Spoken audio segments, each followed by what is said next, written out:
Plant Kingdom in the chapter questions. Question: which out of the following are included under Tracheophyta, that is vascular plants? ഒരു table നിങ്ങളെ പരിചയപ്പെടുത്താൻ വേണ്ടി കൂടിയാണ് നമ്മൾ ഈ ക്വസ്റ്റ്യൻ ചെയ്യുന്നത്. ട്രാക്കിയോഫൈറ്റ എന്താണ് ട്രാക്കിയോഫൈറ്റ? ചിലപ്പോൾ ട്രാക്കിയോഫൈറ്റ എന്ന് പറഞ്ഞൊരു ഡയറക്റ്റ് ആയിരിക്കും നിങ്ങൾക്ക് ക്വസ്റ്റ്യൻ തരുന്നത്, വേറെ എക്സ്പ്ലനേഷൻ ഒന്നും കാണത്തില്ല. അപ്പോൾ ട്രാക്കിയോഫൈറ്റ എന്ന് പറഞ്ഞാൽ the plants that is vascular, അതായത് സൈലം ഫ്ലോയം അങ്ങനെയൊക്കെയുള്ള പ്ലാന്റ്സിനെ വിളിക്കുന്ന പേരാണ് ട്രാക്കിയോഫൈറ്റ. സൈലോ ഫ്ലോയോ ഒക്കെ ഉള്ള പ്ലാന്റ്സിനെ വിളിക്കുന്ന പേരാണ് ട്രാക്കിയോഫൈറ്റ. അപ്പോൾ ഈ ചോദ്യത്തിനകത്ത് ഇതിനകത്ത് ഏതൊക്കെയാണ് ട്രാക്കിയോഫൈറ്റ ആയിട്ടുള്ള പ്ലാന്റ്സ് എന്നാണ് ചോദ്യം. Option A pteridophytes, option B gymnosperms, option C angiosperms, option D all of this. അറിയാം, ജിംനോസ്പെർമ്സ്, ആൻജിയോസ്പെർമ്സ്, ടെറിഡോഫൈറ്റ് ഇവരെല്ലാവരും സൈലോ ഫ്ലോയോ ഉള്ളതാണ് അവർക്ക്. അതുകൊണ്ട് തന്നെ ഇതിന്റെ ഉത്തരം ഓൾ ഓഫ് ദീസ് ആണ്. ഇതിനിടയ്ക്ക് ഒരു പ്രോട്ടിസ്റ്റയുടെ പേരോ ഫംഗയുടെ പേരോ ഒന്നും കൊടുത്തിരുന്നെങ്കിൽ നമുക്കത് ട്രാക്കിയോഫൈറ്റ് ആണ് നമുക്ക് പറയാൻ സാധിക്കത്തില്ല. കാരണം അത് വാസ്കുലർ പ്ലാന്റ് ആവണമെന്നുണ്ടെങ്കിൽ സൈലം ഫ്ലോയം അതുപോലെയുള്ള വെസൽസ് എന്തെങ്കിലും കാണണം. അതുള്ളത് കുറച്ചുകൂടി ഡെവലപ്ഡ് ആയിട്ടുള്ള പ്ലാന്റ്സ് ആയ ആൻജിയോസ്പെർമ്സ്, ജിംനോസ്പെർമ്സ്, ടെറിഡോഫൈറ്റ്സ് അവരുടെ ഉള്ളിലാണ് അതൊക്കെ ഉള്ളത്.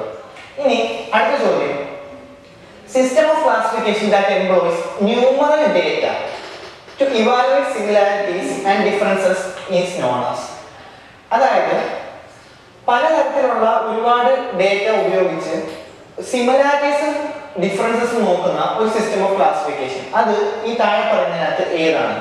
Option A cytotaxonomy, option B biosystematics, option C phenetics, option D chemotaxonomy. ഇത് ഈ ക്ലാസിഫിക്കേഷൻ ഇവിടെ ആൻസർ എന്ന് പറഞ്ഞാൽ ഫെനറ്റിക്സ് ആണ്. ഫെനറ്റിക്സ് എന്ന് പറയുമ്പോൾ രണ്ട് ജീവികളെ അവരുടെ എവല്യൂഷണറി പരമായിട്ടുള്ള ബന്ധം വെച്ച് അവർ ഒരിക്കലും റിലേറ്റ് ചെയ്യത്തില്ല. പകരം അവർ പരസ്പരം എന്തൊക്കെ സിമിലാരിറ്റീസ് ഉണ്ട്, അവർ തമ്മിൽ എന്തൊക്കെ ബന്ധമുണ്ട് എന്നുള്ള കാര്യം നോക്കി മാത്രം ക്ലാസിഫിക്കേഷൻ നടത്തുന്നതാണ് ഫെനറ്റിക്സ്. അതിന്റെ എവല്യൂഷണറി അത് എങ്ങനെയാ വന്നത് എന്നുള്ള കാര്യം ഒന്നും നോക്കത്തില്ല, പരസ്പരമുള്ള ബന്ധം മാത്രം നോക്കിയെടുക്കുന്ന ഒരു ക്ലാസിഫിക്കേഷൻ ആണ് ഫെനറ്റിക്സ് എന്ന് പറയുന്നത്. അതാണ് ഈ ചോദ്യത്തിൽ പറഞ്ഞിട്ടുള്ളത്. സൈറ്റോടാക്സോണമിയൊക്കെ സൈറ്റോപ്ലാസം നോക്കി അവരുടെ മോർഫോളജിക്കലും അങ്ങനെയുള്ള സംഭവമൊക്കെ നോക്കി ചെയ്യുന്നതാണ് സൈറ്റോടാക്സോണമിയൊക്കെ. അപ്പം രണ്ടാമത്തെ ഉത്തരം സി ഫെനറ്റിക്സ്. ഇനി അടുത്ത ചോദ്യം, dash classification systems were based on evolutionary relationship between various organism.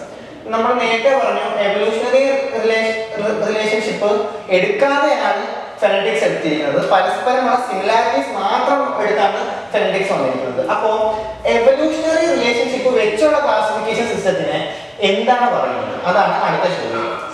A natural, B artificial, C phylogenetic, D both A and B.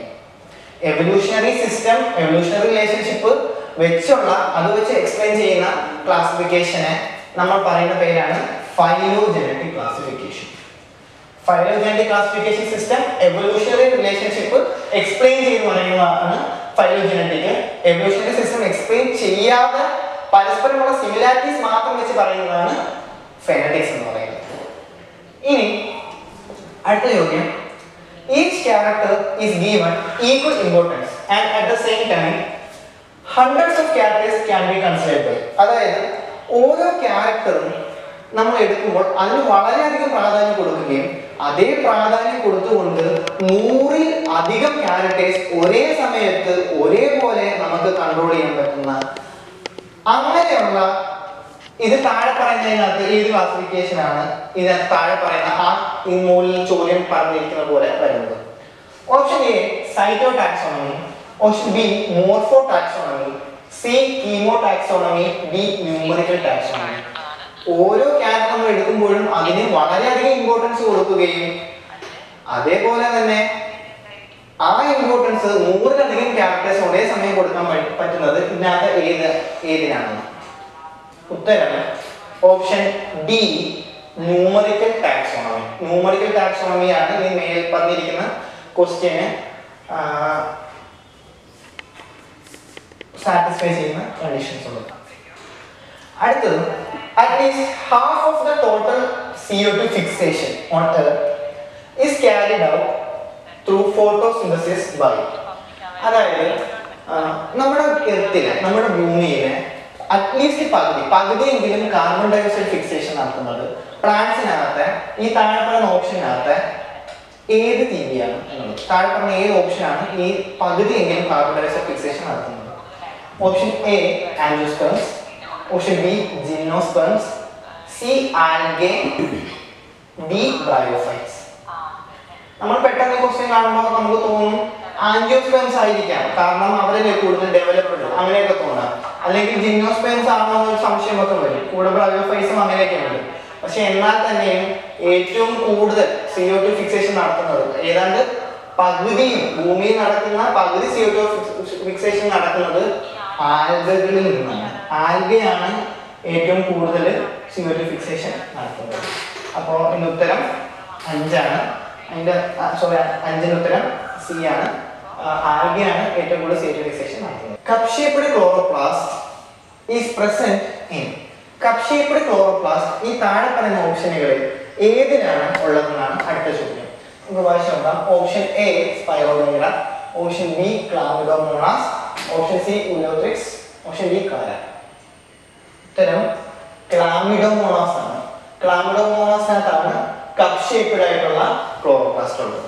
അപ്പോൾ cup shaped chloroplast is present in option B chlamydomonas. ഇനി അടുത്തത് laminarin and mannitol the reserve food of brown algae are. Brown algae reserve food ആയിട്ട് വെക്കുന്ന ലാമിനാരിനും മാനിറ്റോഡും അത് എന്താണ് എന്നാണ് അടുത്ത ചോദ്യം. Option A lipid, option B complex carbohydrate, C protein, D lipoprotein. ലാമിനാരിനും മാനിറ്റോഡും അത് ബ്രൗൺ ആൽഗയുടെ റിസർവ് ഫുഡായിട്ട് ബ്രൗൺ ആൽഗ യൂസ് ചെയ്യുന്ന സംഭവമാണ്. അത് ഈ താഴെ പറയുന്ന ലിപ്പിഡ് ആണോ അതോ കോംപ്ലക്സ് ആയിട്ടുള്ള ഒരു കാർബോഹൈഡ്രേറ്റ് ആണോ പ്രോട്ടീൻ ആയിട്ടാണോ ആ ഫുഡ് റിസർവ് ചെയ്യുന്നത് അതോ ലിപ്പോപ്രോട്ടീൻ ആയിട്ടാണോ എന്നാണ് ചോദ്യം. ഉത്തരം ഓപ്ഷൻ ബി കോംപ്ലക്സ് കാർബോഹൈഡ്രേറ്റ്. ലാമിനാരിനും മാനിറ്റോഡും ഒരു കോംപ്ലക്സ് ആയിട്ടുള്ള ഒരു കാർബോഹൈഡ്രേറ്റ് ആണ്. അതുകൊണ്ട് തന്നെ ഓപ്ഷൻ ബി ആണ് ഏതാണ് ചോദ്യത്തിന് ഉത്തരം. ഇനി അടുത്ത ചോദ്യം, which one of the following cannot fix nitrogen. ഈ പറയുന്ന ചോദ്യത്തിനകത്ത് ഈ താഴെ പറയുന്നവയിൽ ഏതാണ് നൈട്രജൻ ഫിക്സേഷന് കഴിവില്ലാത്തത്? അതിനർത്ഥം ബാക്കി 3 എണ്ണത്തിനും നൈട്രജൻ ഫിക്സേഷന് കഴിവുണ്ടെന്നും ഒരെണ്ണത്തിന് മാത്രം നൈട്രജൻ ഫിക്സേഷന് കഴിവില്ല എന്നുമാണ് പറയുന്നത്. ഓപ്ഷൻ നോക്കാം. A nostoc, B azotobacter, C spirogyra, D anabaena. ഉത്തരം സി സ്പൈറോഗൈറ. സ്പൈറോഗൈറയ്ക്കാണ് നൈട്രജൻ ഫിക്സേഷന് കഴിവില്ലാത്തത്. ബാക്കി അനബൈന് അസറ്റോബാക്ടർ നോസ്റ്റോക്ക് എല്ലാത്തിനും നൈട്രജൻ ഫിക്സേഷന് കഴിവുള്ള മൈക്രോബ്സ് ആണ്. എട്ടാമത്തെ ചോദ്യത്തിന് ഉത്തരം സി. അടുത്തത് prominent phase in the life cycle of bryophytes is. ബ്രയോഫൈറ്റയുടെ ലൈഫ് സൈക്കിളിൽ ഈ താഴെ പറയുന്ന ഓപ്ഷനുകളിൽ ഏതാണ് ഏറ്റവും പ്രൊമിനന്റ് ആയിട്ടുള്ള life cycle? Option A gametophyte, option B sporophyte, option C seta, option D sporogonia. ബ്രയോഫൈറ്റയുടെ ലൈഫിൽ ഏറ്റവും പ്രൊമിനന്റ് ആയിട്ടുള്ളത് ഗാമറ്റോഫൈറ്റ് ആണ്. അത് ഗാമറ്റോഫൈറ്റ് രൂപത്തിലൂടെയാണ് ബ്രയോഫൈറ്റ്സ് കൂടുതലും കടന്നു പോകുന്നത്. അതിനുശേഷം സ്പോറോഫൈറ്റ് കാലഘട്ടം അവർക്കുണ്ടാകും. പക്ഷേ സ്പോറോഫൈറ്റ് എപ്പോഴും ഗാമറ്റോഫൈറ്റിൽ ഒരു പാരസൈറ്റ് പോലെ എപ്പോഴും അറ്റാച്ച്ഡ് ആയിരിക്കും. സ്പോറോഫൈറ്റിന് എപ്പോഴും അതിന് ന്യൂട്രിയൻസ് മറ്റും എല്ലാം കൊടുക്കുന്നത് ഗാമറ്റോഫൈറ്റ് ആയിരിക്കും. അപ്പോൾ ഏറ്റവും കൂടുതൽ കാണുന്ന പ്രോമിനന്റ് ഫേസ് എന്ന് പറഞ്ഞാൽ പ്രോമിനന്റ് ആയിട്ടുള്ള ബ്രയോഫൈറ്റ്സിന്റെ ലൈഫിലെ ഫേസ് എന്ന് പറഞ്ഞാൽ ഗാമറ്റോഫൈറ്റ് ആണ്. അത് കഴിഞ്ഞ് സ്പോറോഫൈറ്റ് ഉണ്ട്, എന്നാൽ തന്നെയും പ്രൊമിനന്റ് ഗാമറ്റോഫൈറ്റ് ആണ്. സ്പോറോഫൈറ്റ് അതൊരു പാരസൈറ്റിക് പോലെ താമസിക്കുന്ന ഒരു സ്റ്റേജ് ആണ്. ഗാമറ്റോഫൈറ്റ് ആണ് ഈ ഒന്നാമത്തെ ചോദ്യത്തിന് ഉത്തരം. പ്രൊമിനന്റ് ആയിട്ടുള്ള ബ്രയോഫൈറ്റ് ലൈഫ് സൈക്കിളിനകത്ത് പ്രൊമിനന്റ് ആയിട്ടുള്ളത് ഗാമറ്റോഫൈറ്റ് ആണ്. അടുത്തത് sporophyte is attached to the gametophyte. നേരത്തെ നമ്മൾ എക്സ്പ്ലെയിൻ ചെയ്ത അത് തന്നെയാണ് ചോദ്യമായിട്ട് വന്നിരിക്കുന്നത്. സ്പോറോഫൈറ്റ് ഗാമറ്റോഫൈറ്റിൽ അറ്റാച്ച് ചെയ്തിരിക്കുന്നത് താഴെ പറയുന്ന ഓപ്ഷനുകളിൽ ഏതൊക്കെയാണ്? Option A algae, option B fungi, option C bryophytes, option D pteridophytes. നമ്മൾ നേരത്തെ എക്സ്പ്ലെയിൻ ചെയ്തിരുന്നു. സ്പോറോഫൈറ്റ് ഒരു ഗാമറ്റോഫൈറ്റ് അറ്റാച്ച് ചെയ്യുകയും ന്യൂട്രിയൻസും മറ്റും വലിച്ചെടുക്കുന്നത് ഗാമറ്റോഫൈറ്റിൽ നിന്നാണ്. അതുകൊണ്ട് തന്നെ ഓപ്ഷൻ സി ആണ് 10ാമത്തെ ചോദ്യത്തിന് ഉത്തരം. അടുത്ത ചോദ്യം, first land inhabiting plants are. ആദ്യമായി ലാൻഡ് കൈയടക്കിയ പ്ലാന്റ്സ് ഏതാണ്? Option A bryophytes, option B angiosperms, option C gymnosperms, option D pteridophytes. ഈ പറയുന്ന ആൻജിയോസ്പെർമ്സും ജിംനോസ്പെർമ്സും ഒക്കെ കുറച്ചുകൂടി കൂടുതൽ ഇവോൾവ് ആയിട്ടുള്ള പ്ലാന്റ് ആണ്. അത് ആദ്യം ലാൻഡ് കൈയടക്കിയതിന് ശേഷം പയ്യപ്പയ്യാണ് എവല്യൂഷൻ നടന്നിട്ടുള്ളത്. അതുകൊണ്ട് തന്നെ ആദ്യം കൈയടക്കിയ പ്ലാന്റ്സ് എന്ന് പറയുമ്പോൾ അത് ബ്രയോഫൈറ്റ്സ് ആണ്. ബ്രയോഫൈറ്റ്സിന് ശേഷം ടെട്രോഫൈറ്റ്സും അതിനുശേഷം ജിംനോസ്പെർമ്സും പിന്നെയാണ് ആൻജിയോസ്പെർമ്സും ഉള്ളത്. അപ്പോൾ അങ്ങനെയാണ് എവല്യൂഷണറി സൈക്കിൾ പോകുന്നത്. ബ്രയോഫൈറ്റ്സ്, ടെട്രോഫൈറ്റ്സ്, ജിംനോസ്പെർമ്സ്, ആൻജിയോസ്പെർമ്സ് അങ്ങനെയാണ് പോകുന്നത്. അപ്പോൾ ആദ്യമായി ലാൻഡ് കൈയടക്കിയ പ്ലാന്റ്സ് എന്ന് പറയുന്നത് ബ്രയോഫൈറ്റ്സ് ആണ്. അടുത്ത ചോദ്യം, which of the following is not a moss. ഇതിനകത്ത് മോസ് അല്ലാത്തത് ഏതൊക്കെയാണ് എന്നാണ് question. Option A polytrichum, B sphagnum, C funaria, D riccia. ഒന്നുകൂടി വായിക്കാം. A polytrichum, B sphagnum, C funaria, D riccia. ഈ ഓപ്ഷൻ തന്നിരിക്കുന്ന polytrichum is a moss, sphagnum ഒരു moss ആണ്, ഫ്യൂണേറിയ മോസ് ആണ്. പക്ഷെ റഷ്യ എന്ന് പറഞ്ഞാൽ അതൊരു ലിവർ വോട്ട് ആണ്. Riccia is a liverwort. So ചോദ്യം ചോദിച്ചിരിക്കുന്നത് നോട്ട് എ മോസ് എന്നാണ്. അപ്പൊ മോസ് അല്ലാത്തത് ഓപ്ഷൻ ഡി റഷ്യ. കാരണം റഷ്യ എന്ന് പറഞ്ഞു കഴിഞ്ഞാൽ അതൊരു ലിവർ വോട്ട് ആണ്. ബാക്കിയുള്ളതെല്ലാം മോസുമാണ്. Spore germinates to produce A sporophyte, B sporogonium, C prothallus, D microsporophyte. അതായത് ടെറിഡോഫൈറ്റ്സിനകത്ത് ഒരു സ്പോർ ജെർമിനേറ്റ് ചെയ്യുമ്പോൾ എന്താണ് ഉണ്ടാക്കുന്നതെന്ന്. ഒരു സ്പോർ ജെർമിനേറ്റ് ചെയ്യുമ്പോൾ ഉണ്ടാകുന്നത് സ്പോറോഫൈറ്റ് ആണോ, സ്പോറോമോണിയം ആണോ, പ്രോതാലസ് ആണോ, അതോ മൈക്രോസ്പോറോഫൈറ്റ് ആണോ? ഇതാണ് ചോദ്യം. ഉത്തരം പ്രോതാലസ് ആണ്. അതായത് ടെറിഡോഫൈറ്റിൽ ഒരു സ്പോർ ജെർമിനേറ്റ് ചെയ്യുമ്പോൾ അതിന്റെ ഗാമെറ്റോഫൈറ്റിക് രൂപമായ പ്രോതാലസ് ആണ് ആദ്യം ഉണ്ടാകുന്നത്. ഈ prothallus is the gametophytic form of pteridophytes.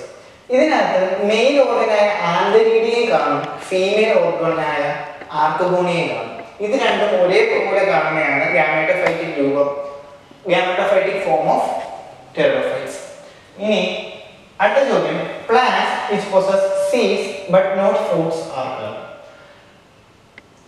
കുരുകൊണ്ട് പക്ഷേ പഴമായി മാറത്തില്ല, അങ്ങനെയുള്ള ചെടികളുടെ പേരെന്താണെന്നാണ് ചോദ്യം.